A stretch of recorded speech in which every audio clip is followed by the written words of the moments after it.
The second ordinary session of the 5th Legislature in the ECOWAS Parliament that held in Abuja, the Nigerian capital, might have come and gone, but lessons learned will remain indelible on the sands of time.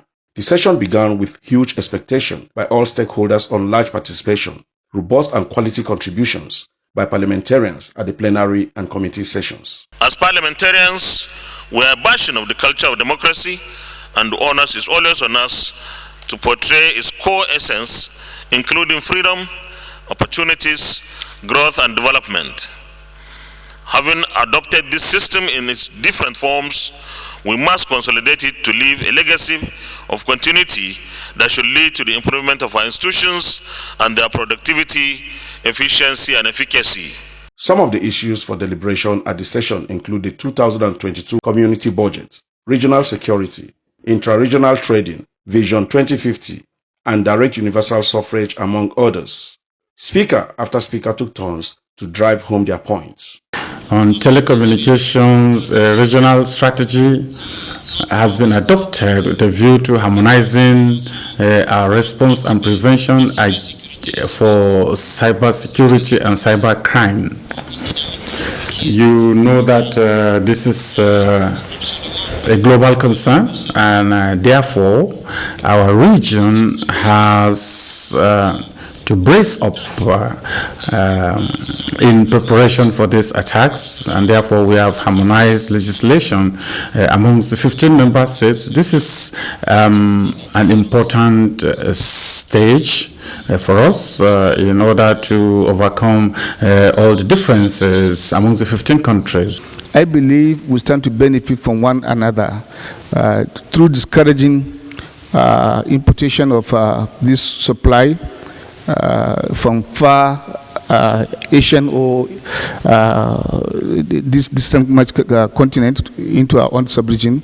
The second ordinary session also had some mild issues, like threat by the Portuguese-speaking parliamentarians to pull out of ECOWAS Parliament for perceived marginalisation, as well as the temporary technical hitches experienced during the AFC presentation of report to the Committee on Finance headed by Senator Ali Ndume.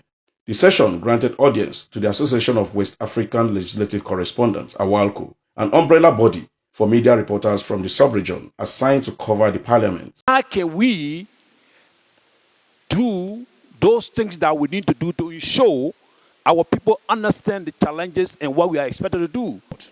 The platform will be most opposite in galvanizing citizens of the community and sensitizing the ECOWAS Council of Ministers and the authority on the essence of further enhancement of the powers of Parliament in making model laws, as well as getting their buy-in in the imperative of direct universal suffrage. It was the time to draw the curtain for the second ordinary session of the 5th Legislature, with Speaker Mohammed Tunis assuring members of the community of better days ahead. Vision 2050 document is very central to the future of our region. Its proper implementation will go a long way in determining the peace, security, stability, and socio-economic development of the region in the next 30 years.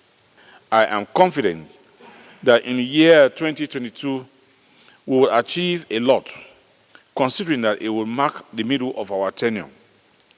With the level of enthusiasm we displayed in 2021, I have no doubt that it will be a fruitful year. However, the earlier high expectations by stakeholders to the session was at its lowest ebb due to the lackluster attitude of most Nigerian parliamentarians who did not show more commitment to the legislative business. Roll calls at the plenary session shows only few Nigerian parliamentarians in attendance. Some came in late while majority were absent. This infectious attitude, already emulated by some members of the community parliament from other climes, if not checked, could impact negatively on the leadership vision and push for direct universal suffrage and the Vision 2050. Fred Idehai, CNN News.